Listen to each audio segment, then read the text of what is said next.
Good morning. Today is Monday, September 22. Saan phone ko? Ay, ito pala yung phone. Ano ba? Kaya ba today? Anyway, for today's vlog. So, ayun na nga, mag-birthday shoot ako 2 weeks from now. And, kumuha na ako ng photographer. Oh, grabe! Talagang nakaka-attract sa mga yan, guys. For the past few years, ako lang lahat yun. Tsaka, itong handy-dandy SLR ko. So, this year, sabi ko, parang deserve ko naman na magandang photos. Sa mga nakakilala sa akin, gustong-gusto ko lagi yung picture ko naka-SLR. Kasi wala lang, sobrang crisp ng quality, kahit di na crisp yung quality na itong sa akin. Kasi nga, uugod na siya, tired na siya sa buong buhay niya. Kaya, yon. So, I decided to have my photos taken by AJ, yung wedding photographer ko din. Eh, he happens to have a studio already. And my creative shoot package siya. So, yun yung kinuha ko. And, for my hair and makeup, as usual, ako lang. Today, start ng Balik Alindog. It was all a lie. Guys, it was all a lie. She lied. Yung concept ko is, ano lang, red background, red dress, may roses in para talagang 18th birthday shoot. Ewan ko, fantasy ko ata yun, guys. Kasi di ako pre-debut shoot. So, kasi nung debut ko, inom lang ako at pool party. Ano ba to? Buho ko to, guys. Sobrang, grabe ako maglagas. Talagang shinare ko pa. Ang random, may ADHD yun. Anyway, magpe-prepare na ako kasi kailangan ko na umalis dahil anong oras na. At may work ako today. So, see you guys later! Dumating na ang aming marriage certificate. Tingnan natin. So, nabuksan ko na siya ng packet. Hindi ko pa nakikita yung loob. Natin. Mega siyang mahal magpa-deliver.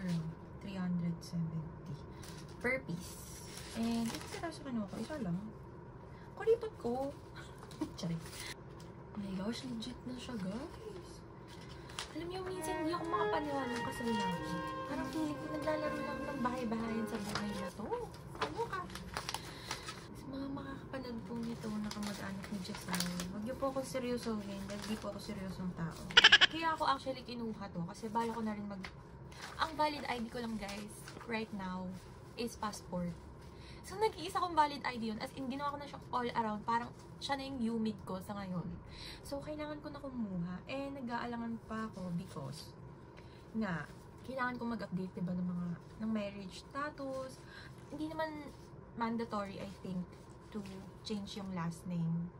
There are options. Pwedeng hyphenated, pwedeng i-retain yung maiden name, pwedeng totally alisin yung maiden name mo. So, it's up to you. And ako, I haven't decided yet. Kaya, hindi ko pa siya, hindi pa ako nakakapagpagawa ng ID. Oh my gosh. Uy, kasal na talaga kami. Anyway, ayun. Let's continue. Pero nag-break out ako dito. Kakakurot ng asawa ko, guys. Parang ginagawa niyang stress ball ang pisngi ko. Nantik pa ako mag-bad trip. Parang hindi siya vlogger. Moisturizer ko ito. Actually, guys, dalawa na lang skincare ko ngayon. Skincare. Facial wash ko is Cetaphil. Basta yun. And then, itong moisturizer. Kasi, gumamit ako ng retinol before. Actually, parang ano yun, rejuvenating set. Yung mga nagbabakbak yung face. Kasi bakla, hindi tinignan ng expiry. So, nag-burn yung mukha ko, chemical burn. 2 weeks akong anghap din ng face ko. Wala akong pwedeng ilagay. And talaga, parang nasugat siya. Wait lang, nagawa yung dog ko. Ano naman tayo? Ay, gusto nga kami naman. Ayun, nag-chemical burn yung face ko. Tapos, natakot na ako mag-skincare ulit. Kaya, sabi, ang advice ng derma is light products lang muna. Tapos, maintain ko na siya. And, yun nga, umiinom lang ako ng Bloom. Anyway, I'm gonna do my makeup. Oh, my big bebe. Yan, guys. Ganito ang kalagayan. Ganito ang kalagayan ng may cleaning na aso. Hindi na siya ka-cleaning, guys. Na para bang ako talaga nagluwal sa kanya. Kakaloy ko siya. Okay. So, here's the final look. Earrings from Shein ata yan. Ay, hindi. Kay Laika to. Kay Angel Telex. Sa husband ko to galing. Gift niya. Ito from our honeymoon. Galing kay mama. itong bubble ring Shein. Wedding ring, engagement rings. And for my bag. So, diba guys, nagti-TikTok affiliate ako. Affiliate! TikTok! Try ako mag-TikTok affiliate. Alam yun na, parang may justification yung pamimili ko sa TikTok. And, recently, gusto ko ng east-west na bag. Yung parang rectangular shape siya. Tapos may long handle. May nakita ako from Indonesian brand. Eh, hindi sila nag-ship to Philippines. So, hinanap ko siya sa lahat ng online platforms na meron tayo dito. Meron akong nahanap sa TikTok. So, eto siya. Baliktad. Kasi naka-front cam ako, sorry. So, this is from Melons and Lemons. Sobrang ganda nung... Hindi siya dumating ng nakaganito Naka-usual parcel packaging siya. Pero may kasama siyang paper bag and dust bag. And i-film ko to para lagyan ko ng link sa TikTok. Bumili kayo guys! Charot. Akala mo talaga hello sa 9 subscribers ko. Ayan, tingnan nyo, may dust bag siya. Sobrang nice, ang ganda talaga. Tapos kamukhang-kamukha niya yung sa Indonesian brand na yun. Wala lang silang other colors. I mean, hindi masyadong white yung selection ng colors. Ano lang, tatlo. May black, beige, tsaka white, I think. Pero napili ko yung black kasi onti lang yung black. Madami na akong white na bags and beige. So, ito na siya. Charan! Guys, sobrang nice niya talaga. As in, may weight siya. So, hindi siya cheap sa pakiramdam. And, gusto ko siya kasi mahaba yung, medyo malaki. Ganyan siya. Sobrang ganda! Nagigil ako. Basta gusto ko ng ganitong east-west na bag. Yan. So, this is the final look, guys. Lately, nahilig ako sa polka dot.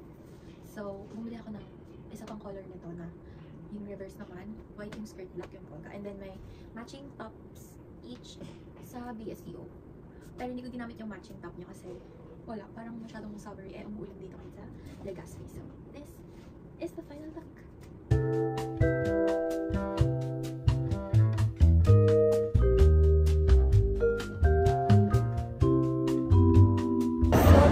Ako today, nakapag-me time only. Naiiyak ako magsalita mag-isa sa SM. Ang bango na amoy ko yung potato corn. Kain mo na ako sa coco curry.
Yung best friend ko sa Harry Potter. Guys, may damit pang dog.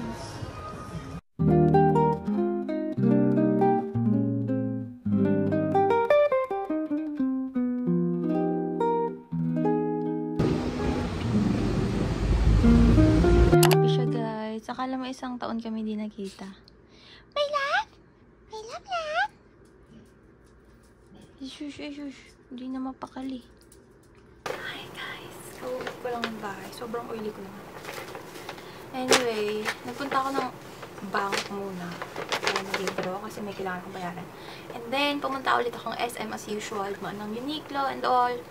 Tapos, wala na naman ako nabili. Kasi, body dysmorphia is real. Feeling ko sobrang gabyan ako ngayon. So, ayoko muna bumili ng damit. Sayang lang. Binilan ko lang si Winnie Nang. Look, Winnie! May bag ikaw vlog! Wow! Binili ko siya ng Kuromi na top. Ang cute! Nakita ko lang random sa Miniso. Itong isa, lint roller lang. Pero mas excited ako dito. May iba pa dun, si My Melody. Pero feeling ko, Kuromi kasi yung ugali niya. Kaya si Kuromi kinuha ko. Try nyo ba? Sobrang sweet ng aso na to, guys. Kaya love na love ko siya. Sobrang cute. Di ko nga sure kung kasya to sa kanya. Pero niyat-yat ko naman. Ito kasi yung t-shirt niya, guys. Tingnan niyo. Love, okay ka. Naka-t-shirt yan, eh.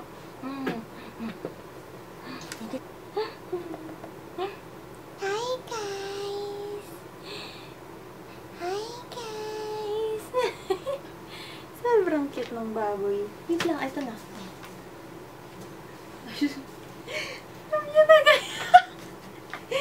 Guys, tingnan niyo yung aso ko.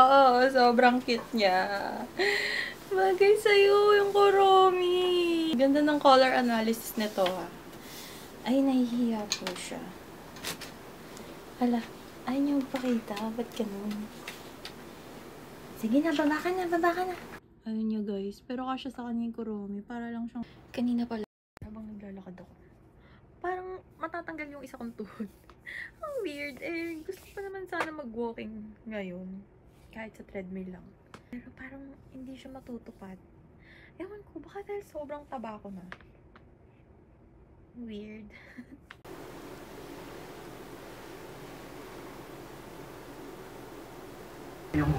Hi guys, it's me again. So day 2 na ngayon ng balik Alindog prep for my birthday shoot. And kahapon, wala namang nangyari. So baka ngayon ako mag-start. So day 1 ngayon, hindi day 2. Ay, ang gulo. Anyway, yun. 4 PM na. So that means it's working time. Siguro later na ako mga mid-shift. Around 6, 7, mag-workout. That's it muna for now. And I'll update you guys later. Before anything else, bye-bye. Mag-hi muna tayo. Hi guys! Hi guys! Ay, napaka-ano talaga, Whoa! Whoa!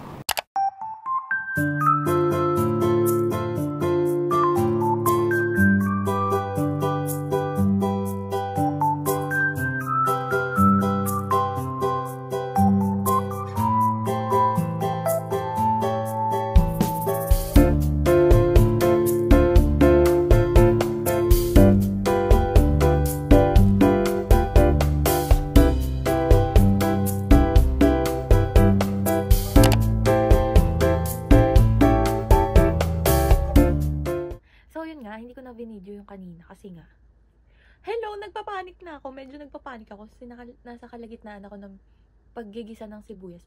May nakita kasi akong recipe sa TikTok ng tomato egg something. So, naghahanap ako ng mabilis gawin na dinner. Kahit 2:00 na ata ngayon. Late na kasi ako nag-out. So, hindi ako nakapag-dinner ng maaga. Anyway, going back. So, nagigisa nga ako ng tomato. Kasi yun yung nasa recipe, di ba? Tapos, habang ginigisa ko yung tomato, ginamit ko kasi yung knife, yung ganito nga kakapal. Boba lang. Tapos yun, talagang chinika ko yung buo, Wala lang. Kasi nga ako nag-vlog para may memories, diba? Ito yung memories. First time ko to. So, dalawa pa talaga sila. So, going back, ayun, nag-chop na ako ng sibuyas kasi kailangan pala ng scallions. Wala akong scallions at this hour. Saan ako bibili? So, kumuha ko ng sibuyas. Chinap ko yung sibuyas. Ngayon, eto na. Kunwari, eto yung sibuyas. Ayan, kinuha ko na yung tripod juice ko. So, nag-chop nga ako ng sibuyas. Yung isa kong kamay, paano ba nangyari? Ang bilis ng pangyayari. Actually, kunwari, hawak yung sibuyas. Yung sibuyas pa dito. Kunwari, eto yung sibuyas. Nakaganyan ako. Tapos, buo pa siya. Yung kabilang, diba? Dalawa yon, yung root, Tapos yung, kunwari, ito yung root. Tapos ito yung parang ganun niya. Ganun. Yung ganun niya. So, yung ganun niya, na-slice ko na. Yung kabilang side, ang hindi ko na-slice. Usually, ganun yung process ko ng pag-slice ng sibuyas. Una yung ganun, para ma-stabilize ko siya na flat. Flat naman siya. So, nung hawak ko na, syempre, sibuyas, maliit lang yung sibuyas eh. So, paano ba hawak ko nun? Paano hawak ko nun? Okay. Hawak ko nun, pag ganito. Kunwari hanggang dito lang yung sibuyas hanggang dito. Pag ganun ko, pag ganun ko, syempre, buwelo. Pag ganun ko, hindi siya kumagat doon sa root. Usually, kumakagat siya sa root. Dapat pala, tinaga ko muna yung root ng very, very light para bumaon lang siya doon sa may root. Hindi ko tinaga sa root with feelings. Kung tinaga ng ganun, hindi sumakto doon sa root. Sumakto siya doon sa daliri ko. Dalawang daliri ko, gumanon. Tapos, na-feel ko na lang, gumanon ako.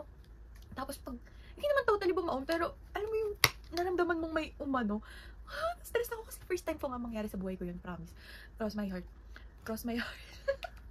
Natatawa ako. Alam niyo, mag-isa lang ako ngayon. Kaya, kinakausap ko yung sarili ko. Pag napanood to ng asawa ko, magwawala yung papagalitan na naman niya. Masya mo kasi, alam niyo bakit hindi stable yung sibuyas?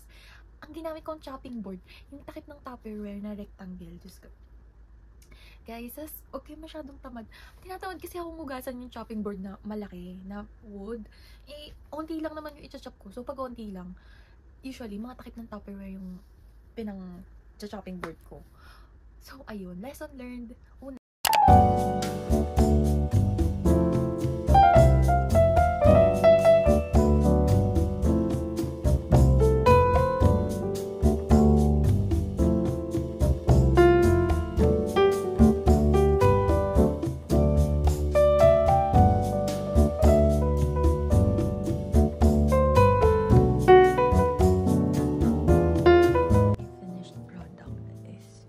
Masyadong sinikipan kasi baka di naman mag-flow yung dugo doon. Asim niya na bata.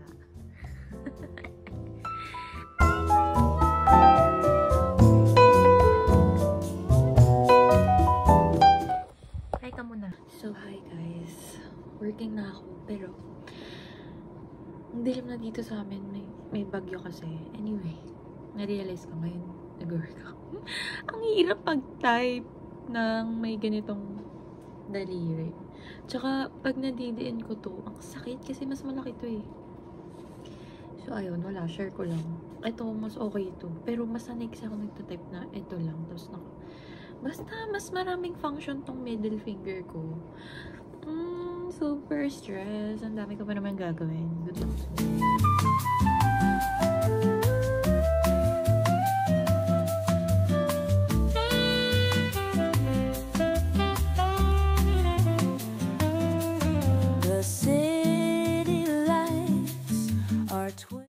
Fixation meal, sourdough with lots of butter, birch tree chocolate flavor.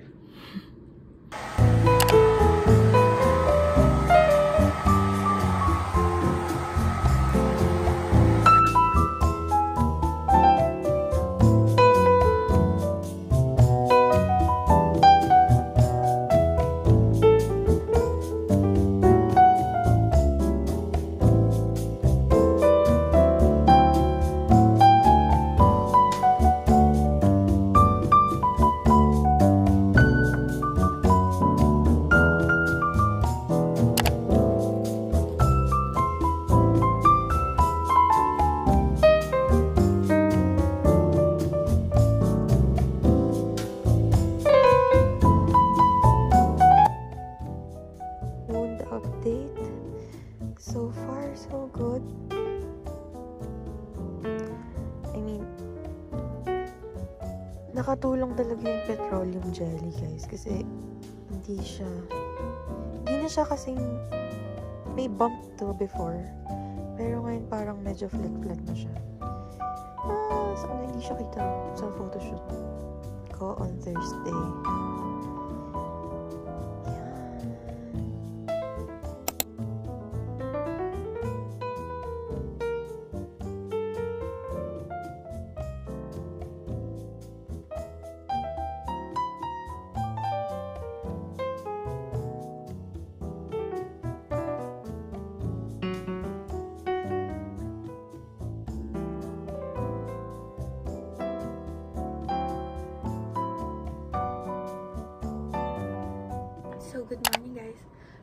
is the shoot day.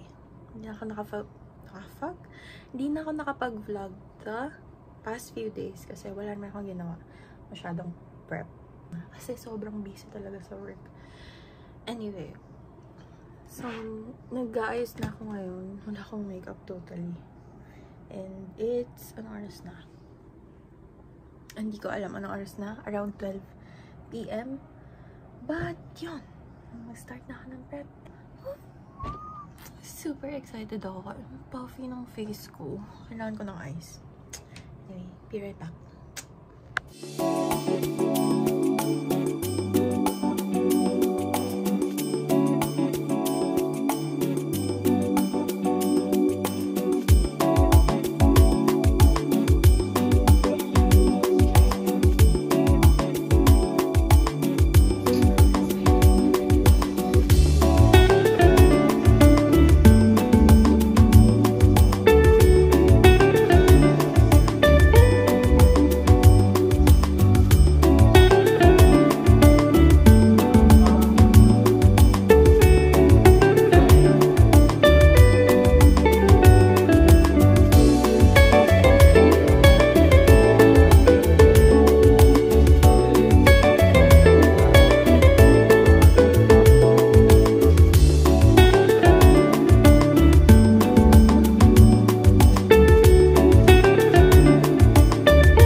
Mag-birthday shoot.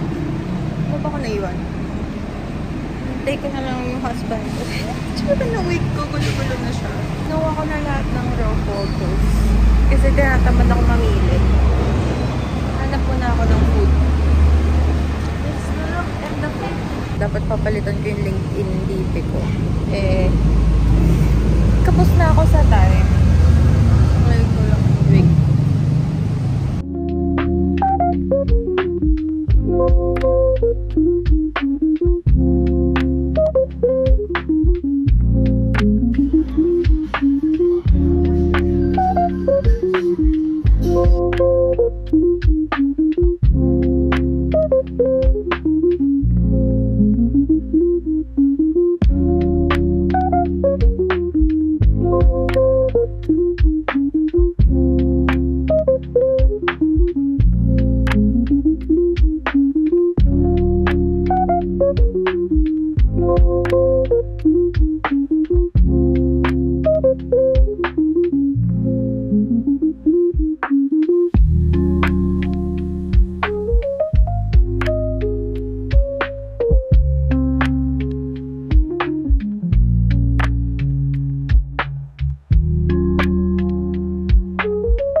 Galing kaming SM and alam ko kung pang-uwi na kami o pag iwawalk pa namin si Tiny somewhere.